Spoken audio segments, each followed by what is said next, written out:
Welcome to another episode of the Swift Kickin It Show. I am Melissa Ruiz.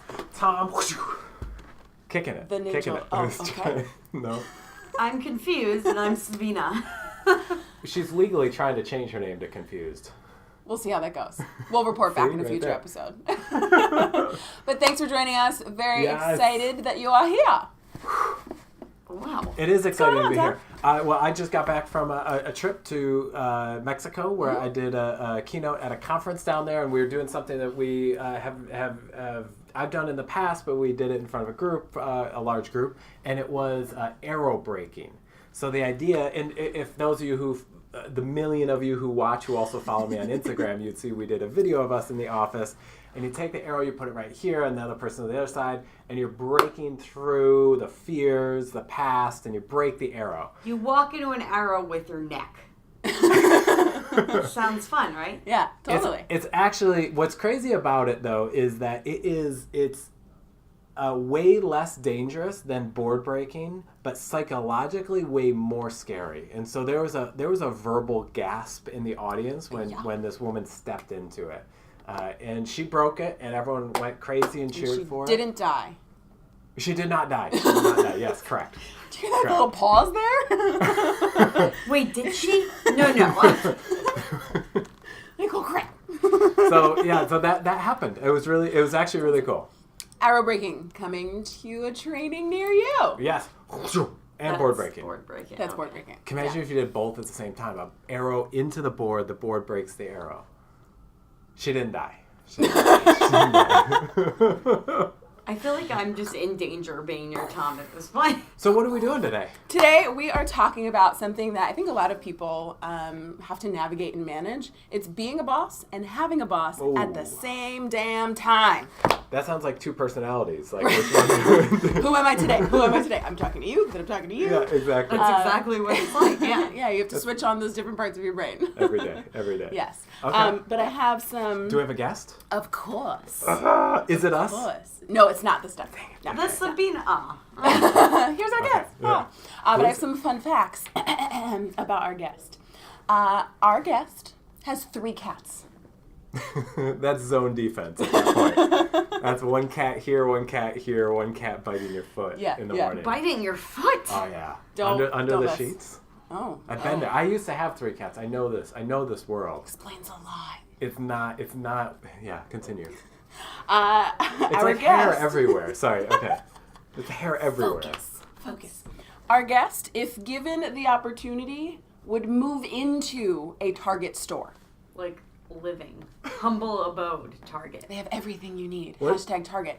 #sponsorship. Hey. We have a new sponsorship every episode. There were people who were trying to sleep in IKEA stores. I mean, I would. How would they know? If you meatballs hide for dinner every day, yes. And then you sleep in it, and then, yeah. If you hide just right, how would they know? This is a great question. If you're watching, let us know. Would you rather spend the night in a Target or an IKEA, or, let's mix it up, a Walmart? They're all basically the same. It's all the same. Okay. Whole Foods. All right. Third fun fact about our guest.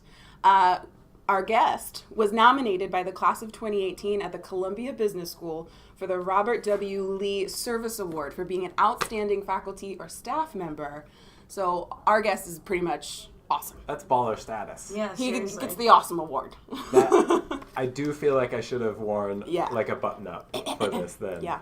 Because I did that's Class it up a little that's bit. credibility. Yeah. Wow. Okay. Yeah. So I'm super excited. Well, I do. We're gonna bring him out in just him, her. We didn't. Did No you one knows. mention gender yet? No. Okay. We're not saying anything. We didn't want to reveal anything yet. It's like a baby reveal cake. Blue or pink in the middle of a cake. I don't. There's gonna be confetti. It's gonna be amazing. Before we do that, we always like to let people know that because we do this professionally, well, not this professional. I mean, this is kind of professional, but our real career. This is our real career. what we do for a living at Swift Kick is we do professional speeches and keynotes and trainings, and people are always asking us for help. So we have another speaker tip for you all here today. It kind of relates to the topic because when you're in the front of the room, you kind of have to own the room. And there is always a chatty McChatster somewhere in that audience. And the worst thing... Chatster. Yeah, it's real. I'm changing my name to that. Is that German or? Irish German. It's confusing. The Irish Germans. They are the chatty ones. So talkative. And so the worst thing a speaker can do is go shh from the front of the room, because that brings back memories of teachers and negative teachers and parents who are shh and their kids. So the idea is that how can you do it without shh-ing your audience? And so there's 3 techniques. Technique number 1 is just stare at them.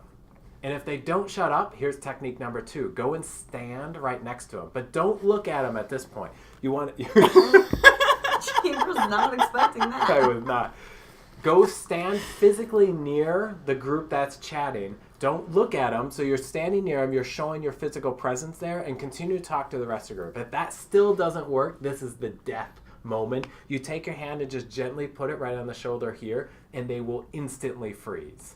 But don't look at them. Continue to talk to everyone else. It's good. Slightly creepy. I'm Not feeling at all. silenced at this very moment. I'm talking.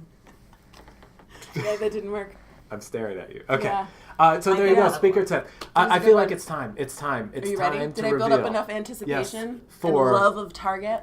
Target. For the fancy folks. Here we Target. All right. Are you ready? Yes. Okay. Our guest will magically appear. Our guest is Scott Siegel-Ortiz. How What? are you? Oh. I'm so happy to be here. Yay. Thank you for the Yes. invitation. Those Yes. shoes are so stylish. Yeah, you kind of got a thing going. I try. I don't know if it doesn't always Kinda work got a out. thing. No, this works. I figured that it Hashtag works. speaker sneakers. Yes. Question: how often do you shop at Target? 2 to 3 times a week. 2 to 3 times a week. I do, and as they say, you expect more, pay less. Yeah. It's very true. Yeah. It's just And the we ambiance. We really are and, sponsored by Target. and the clearance, like you expect, I pay like a good $160 to $200 a month Just in to walk Target. through the Just store. to Target. And you would think, some of that is food and stuff to like you can actually live on, but no, there are clearance bathroom towels. I'm all up in that. How is any of this outfit Target? No, this is actually all Old Navy, believe it or not. I love Old Navy. Yeah, Old they've Navy stepped is- up their game over the past They year. Yeah. did. My workout Although- clothes. Old Navy. Yeah. And Gosh, the leggings. They are good. And I also believe that you should never I'm more pay of a Zara full guy, price. but Oh, okay. hell no. But Yeah, you never should never pay. pay full price for Mama raised a bargain shopper. Yeah. anything. Hi, Mom. Hi, Mom. Every time. He says hi in every episode to his mom. Alright. Yes. It's okay. All right. So we have some rapid fire questions. Oh yes, we boy. do. I love this. So whatever comes to mind. Some of Okay. them are choices. Some of them you have to come up with on your own. Because I want to get to know you better. Yeah, Sure. yeah. So and Yeah, some of them are we'll creepy. do it. Fire away. Most of them are creepy. Okay. Are you ready? going first or am I first? I'll go first. Okay. Wait, can we all first agree today that we're not going to break anything? No. No. Okay, great. I just wanted to We get that forgot out. our arrows. That's Good why try. there's Back. nothing in front Yeah, of you. okay. Our Katniss order didn't come in today, Oh, so all there's right. no arrows. Good try, though. Okay, ready? Okay, you ready? Penthouse or a hotel? Penthouse. No, hotel. Hotel. Tent or hotel? Hotel. Hotel or hotel? Definitely a hotel. By hotel, I meant penthouse or basement. Penthouse. Okay. That's supposed to be my answer. So confused. Us too. Convertible or SUV? SUV. Freddy Krueger or Jason? Jason. Friday the 13th or Halloween? Not the movies, the day. Friday the 13th. I'm not a big Halloween person. Subway or walk? This is like a situational question, I feel like. I would prefer my There we go. car, but if it's a I nice said day, put car. I said that. I have to take the subway. But if it's a nice day, I walk, so all the above. New Yorkers would understand that. Yeah. Big city people would understand that. Everyone outside that doesn't have subways. Right. They'd be like, what are you doing? Yeah, Not even the like of Bronx, course I so- want to eat a Subway sandwich. Why would I not? Like if I, Pretty good. What brand is walk? Okay. What brand is it? llama or alpaca? Definitely a llama. I told you that was a good question. It Why was a is good that a question. good question? I actually have a drama llama scale in my office. Drama where llama. Depending on the day, Drama llama. it can be a drama llama level 1 or a drama llama level Is this 5. like the terror This is what level happens of when our- you work with students. Save the drama for Well, your welcome to mama. Student Affairs, friends. Your llama mama. Your llama mama. Yep. Save So your drama more llama for baby your That's Llama, a llama, t-shirt llama. in We there have llama somewhere. There is a mamas. t-shirt. There's a t-shirt in there somewhere. I Okay. think Lots it of pictures. Yep, Coming back. come back. Coming back.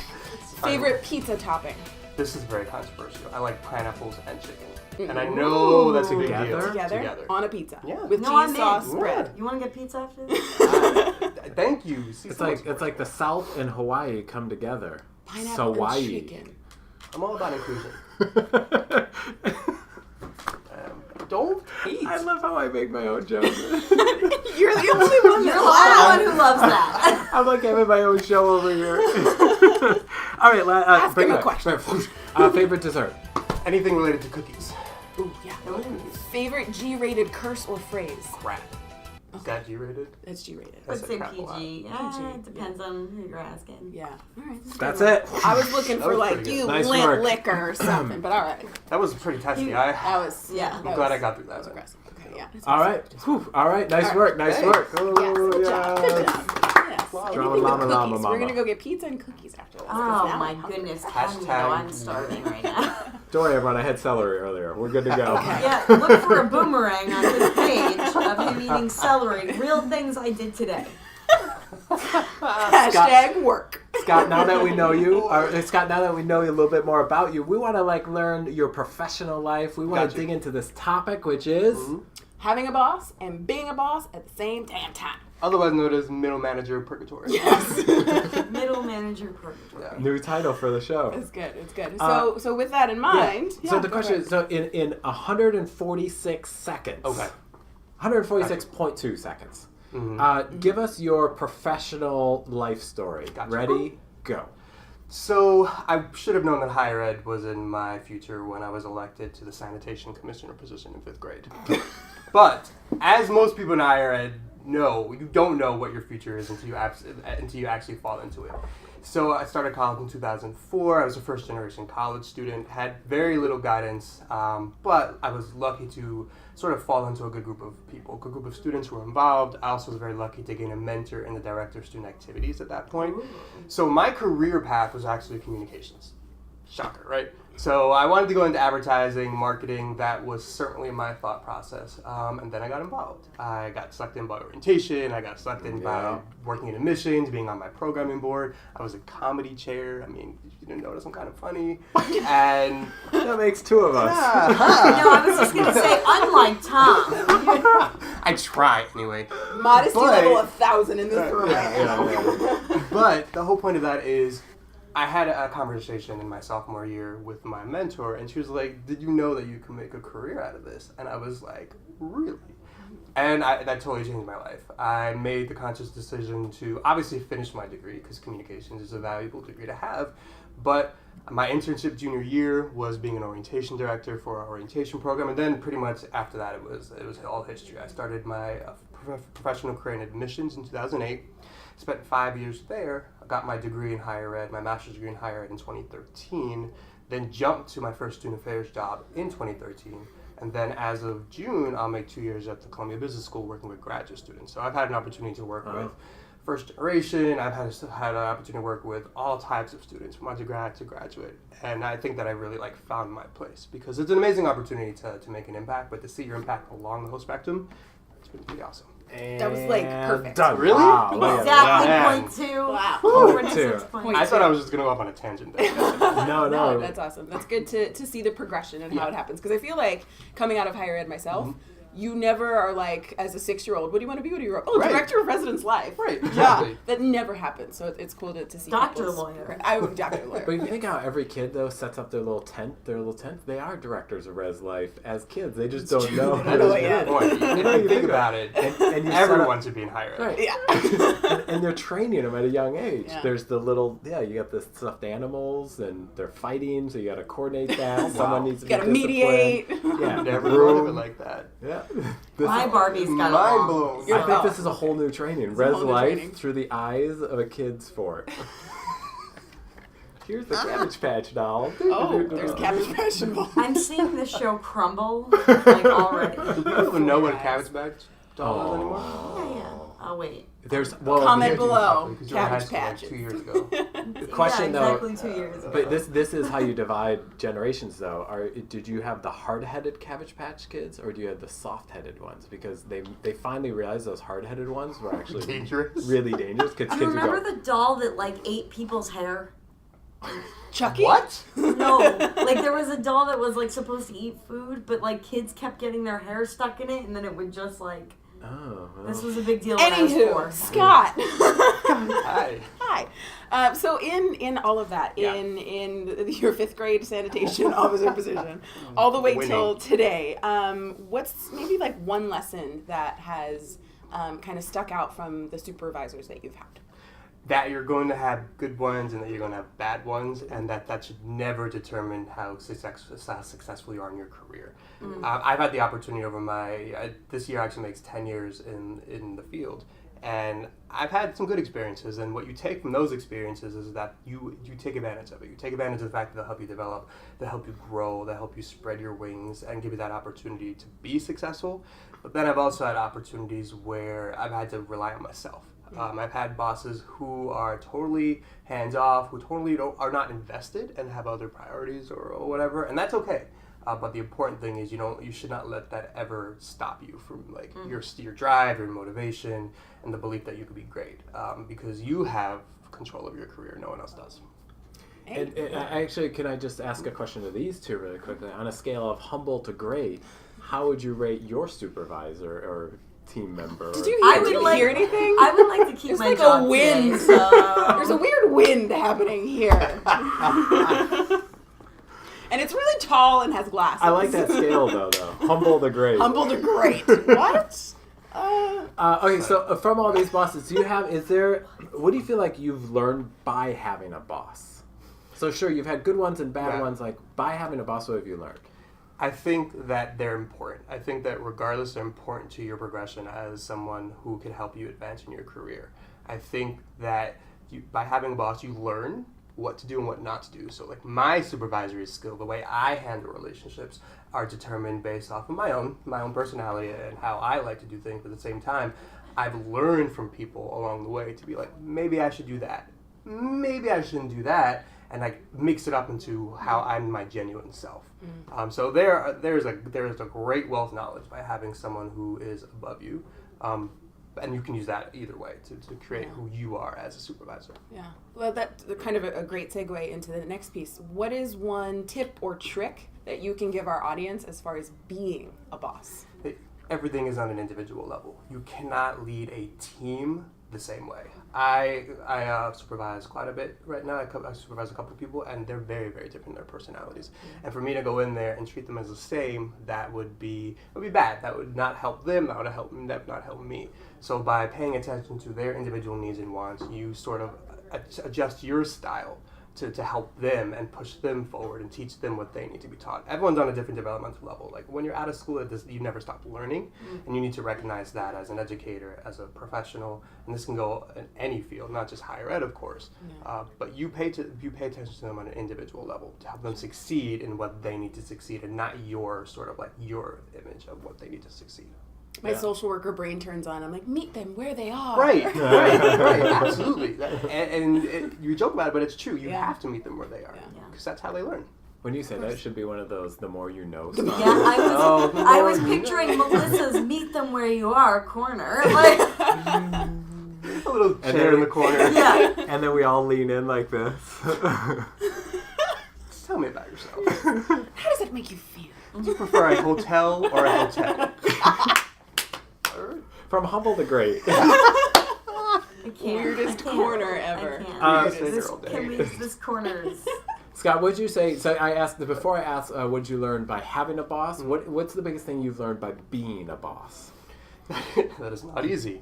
It's the part. It could be the greatest part of your life, but it also can be the most difficult part of your life. I've had experiences where I've had to deliver feedback, And there have been experiences where I've had to deliver like bad news, and how you craft it and how you deliver that message means everything, because you are essentially that person that people look up to. And if you're a good boss, like you're in that situation where like it's not always going to be sunshine and kitties. Like there are difficult parts and learning processes of being a boss, and having people look up and you supervising people. And that's probably something that I've learned, is that you have to be able to deliver everything, and you have to be that steady force regardless of the situation that's around you, because everyone looks up to you. I remember I was at a conference. It was this business conference, and the speaker was speaking, and then he took a break. It was like a 10-minute break, and then he comes back and he's like, just by show of hands, how many of you, and these people are all business owners, like, how many of you just went out and called your office? And like every hand went up or checked in. And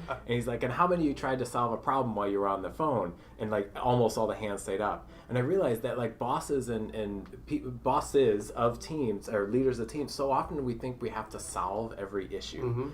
And I know Sabina, Melissa, and Sam, and Jay, and within the Swift Kick, one of the things they often, when they ask me something, I was like, well, what would you do if I weren't here? It is infuriating. But the difference, though, here's the difference, is that it's the difference between fishing and me fishing for them and them learning to fish, or just going to Whole Foods and buying fish. If you're living in Whole Foods especially. Great point. But the idea is that if I give the answer every single time, I'm training my team that I have all the answers and that they can't figure it out themselves. So instead, what I want to do is train the team to figure out the answer themselves, because most of the time, they're within 80-90% of what it should be, or at least if I were going to do it myself. Or even 100% sometimes, or 110% sometimes, even for you, Sabina. Thanks. And so this idea then is, I like that, knowing that I didn't need to do it all. And think about also what you're inspiring in those people, like trust and confidence, and like that's something that not everyone comes in with, and that's something that you can learn from your leader, is to be able to do the best job possible. And if the leader's taking that all for themselves, like my job is to push people forward. Like I don't want to be in this position for the rest of my life, so someone's gonna have to take it, and I'm gonna make sure that I can support that person to the best of my ability. Yeah. To somehow to fill my shoes. What so knowing a little bit about your work history, what has it been like managing, working in admissions, working with 17, 18-year-olds and their parents, to then working with college-age undergrad students, to then now working with business school students where the age, some of them are older than you, younger than you, the same age as you. What is that shift? How has that shift impacted how you are now as a boss? I mean, I think that one of the best parts of my skill sets, I'm normally a humble person, but like one of the things that I feel like that makes two of us. One of the things that I've managed to navigate well throughout my career, and I think is one of the reasons why I can be successful, is this idea of managing relationships. And that, going back to what I said earlier, those relationships are very different. The way I interact with a 17-year-old is very different the way that I interact with a graduate student who's 28 or an assistant director who's 28. And I think that it's also the lens you put on. So when you're working with an undergraduate student and the way you're mentoring them or the way you're supervising them, it's almost like they look at you and no matter what you say, they think that you're the best person on earth. So you have a little bit of leeway. But then when you're working with people who are your age, or working with people that come from like Fortune 500 companies that they're experts in their own field, or you're working with people who are in the same field as you, it's almost like a partnership. And that's sort of like how I've evolved over the years as well, is you're my partner in this. I may be your leader, but you're my partner. We're going to solve this together. Sort of what you said before is, the expectation is that you solve, and I'm not doing all the work. Like, I'm not the ones leading it to you. I can be there to guide and frame, but it's best for you to actually do it yourself. That's the only way that you can learn. So it's evolved to sort of like this partnership. And I think that's sort of like the best model of being a leader or being a boss, is because you're all in it together. Like, I don't care if you're 45, I don't care if you're 25, I don't care if you're 15. And you'd be a great 15-year-old if you're incredibly smart and working in this field, but like, we're partners in this and we're all working towards the same goal. Yeah, That's awesome. Have there been times, because almost everyone has a boss to a boss to a boss to a boss, and so is there a specific moment you can remember sitting in a meeting and you're leading your team as their boss, but in the back of the mind you're also thinking, how is your boss going to interact with this? Like, how do you manage those two relationships in your brain at the same time. Facing two directions. It's literally like you're in real time and you're watching your team speak, and then you're watching the facial reactions of your boss, and then you're like literally analyzing to be like, okay, what's going to be said? Right. So it's sort of like I feel like it's a double-edged sword, because one, you have to be confident in your team that they're going to say the right things, because as you all know, your team will make you look good too. So like, you want to make sure that everyone's prepared for all different reasons, but you want to have that confidence in your team to say the right thing. But then you also have to be ready to step in and like help swerve a little bit in the event. Yeah, that's a better pivot in the event that like something is a little bit off color and like you notice some sort of facial reaction. So you have to be very attentive. Yeah. And it's also about managing up,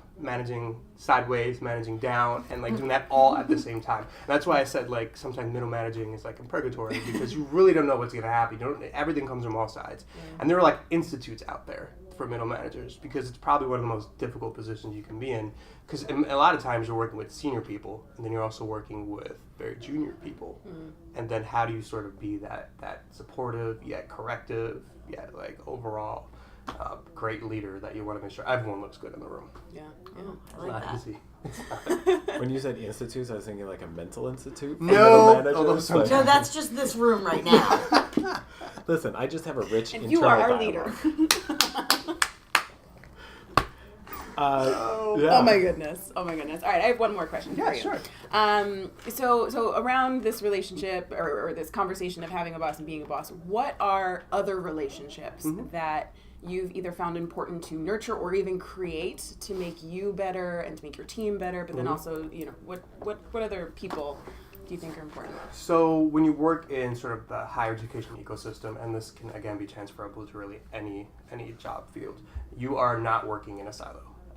You're a part of this ecosystem that includes various different offices that are all working towards some sort of goal, whether that's student satisfaction, whether that's keeping the lights on, whether that's selling a product.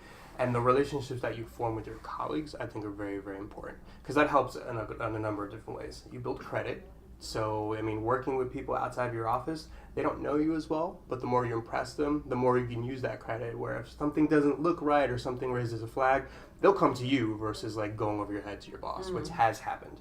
But you're also sort of like learning what they do, and going back to what you said earlier, meeting them where they are.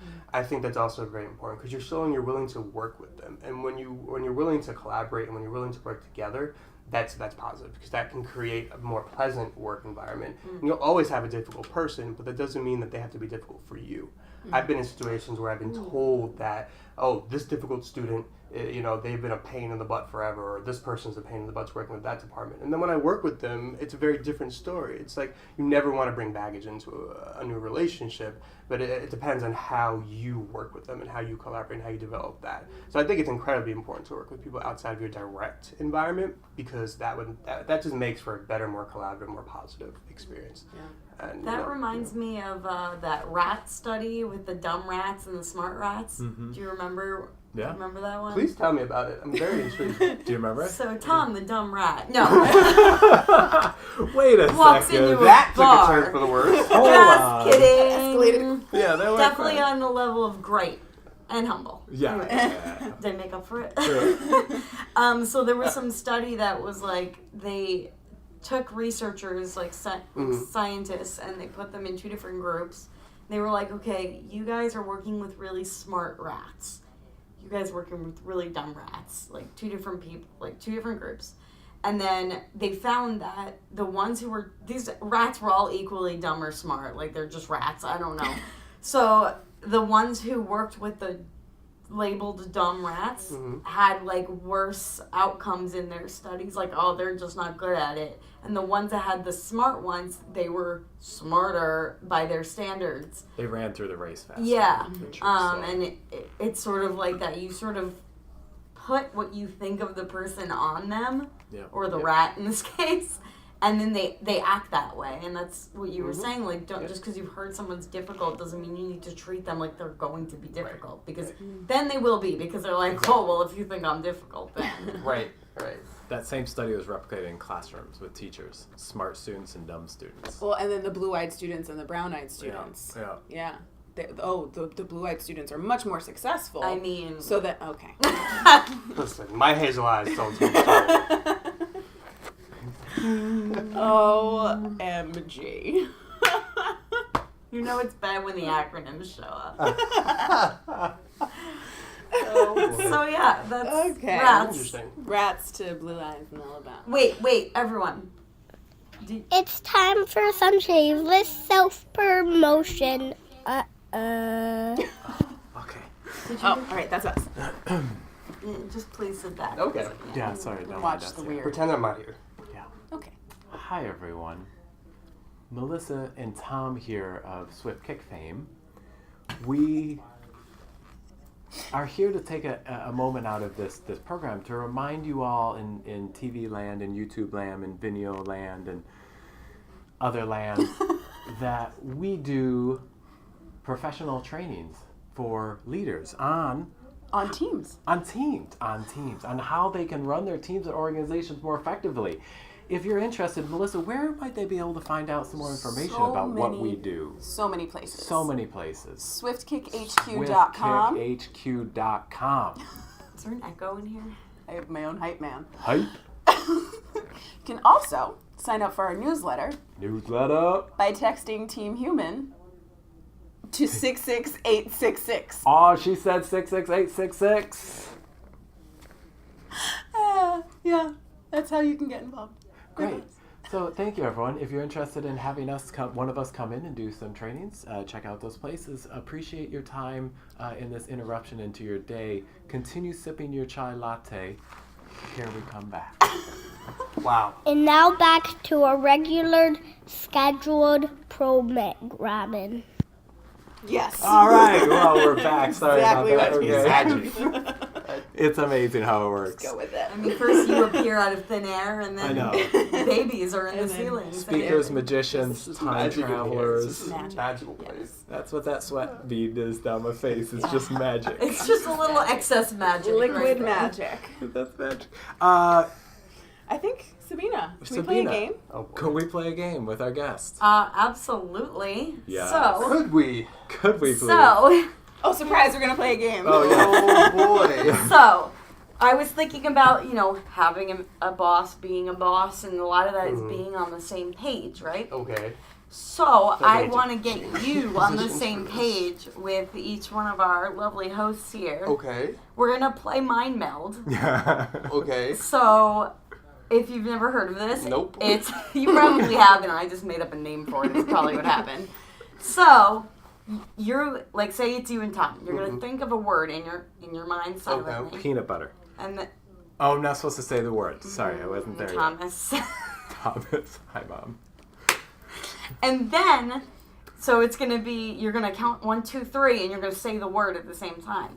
Then, taking those two different words, you're going to think of a new word, 1, 2, 3, and the point is you're trying to say the same word at the same time. Okay. Bonus you're points if you get it on the first round. Yeah, Because I psychic. mean, if you're the same person, I don't know. I think they should go first. Oh, dear. Oh, okay. All right. Ready? I have 2 We'll- words in my head and I don't know which one to pick. Okay. Pick the word? Okay, you got it. Ready. Ready? 1, 2, 3. Cat. Target. Target cat. Come on. Here Okay. we go. Ready? 1, 2, 3. Kitty litter. Oh, No, you're no, right. no, no, no. Counting, the counting. Yeah, Okay, okay, you're okay. gonna- Okay, so targeting cat. Targeting cat. Well, okay. Okay, ready? 1, 2, 3. Kitty litter. I thought we were gonna do that. Listen, not a minor reader. So now you have your house and kitty litter. Continue. Ooh. I'm glad you know. Oh, I like that face. Oh. Vacuum. All right, failed. Let's go. My Okay, turn. they My do turn. not understand. Here we go. those. Brand Yeah, new. okay. Good at this Ready? game. We got this. All right. Do you have your word? Maybe. I'm just gonna roll with this. 3, 2, 1. South. Sabina. Almost. Oh, okay. They had a thing earlier. I yeah. do declare. All right. Okay, ready? Sabina South. Here we go. Okay. 3, 2, 1. Texas. What did you say? Heather? Oh, okay. Heather. Westchester. Okay, so Texas. It's Texas. She goes, okay, so now we got Heather in Texas. Okay, ready? Okay, got one. Heather in Texas. Ready? 3, 2, 1. Southern Belle. He just gave up. He gave up. Fail. This is a terrible game. Here we go. Here we go. Oh, no. Has anyone Alright. ever been successful at this? Yes. Yeah, all the Yeah. time. Oh, clearly I'm not. Now it's getting Ready? hot. I've seen No, people I know. do this in Right an now it's elevator. hot. So much pressure. Okay. Ready? 3, 2, 1. Watch. Summer. Okay, ready? Here we go. I'm not ready. Oh my gosh. Summer. Ready? No. Daytime. Oh, okay, here we go. Ready? Daytime and time. Daytime. Daytime and time? Yeah. Oh, gosh. Time of day. 3, 2, 1. Lunch. Summer. You went back to... I meant to say sun. This is what happens when I count. If I'm counting, I forget the word I'm saying. Just forget the word and you make up a new one. Wait, so summer and lunch? Okay, I got one. Ready? Summer lunch. Come on, it's right there. Is it? Summer lunch right there. Last time, ready? Summer lunch. Summer lunch. Like, I feel like we need a laugh track. We have one. It's Oh, called good. us. okay, ready? Last time. 3, 2, 1. Tiki bar. Picnic. I love Sit tiki down. bars. Summer lunch. I love it. Scott brings us, sadly, a single Aw. tear rolls down the face. Sure, it's not a A sweat single bead. It's tear. sweat. It's sweat. To the end of our time together and the end of Oh, our so sad. time together. Which brings us to the final thoughts, where we bring it in a little bit. Can we get a little close? Because it's not hot enough in here. Cuddle on the couch, people. Cuddle on the couch. HR. If we were going to each go around and give just kind of a final reflection on our time together here today, like what's something that you learned that you feel like you're going to take with you? Melissa. Oh, I get to go first. Yes. Very poetically. Very poetically. First and foremost, chicken and pineapple on a pizza sounds terrible. It's really not. Disagree. Okay. All right. Indifferent. We're all giving opinions here. On a more serious note, I loved what Scott said about working on a team, about it being a partnership, no matter your position. Noodle that. Scott, would you like to go next? Absolutely. Thank you. I think that. You're welcome. I think that you need to be multidimensional. Being the same type of leader, I think that's something that we've talked about. Just putting everything together, you can never be the same type of leader all the time. You need to be able to switch it up every now and then to be successful.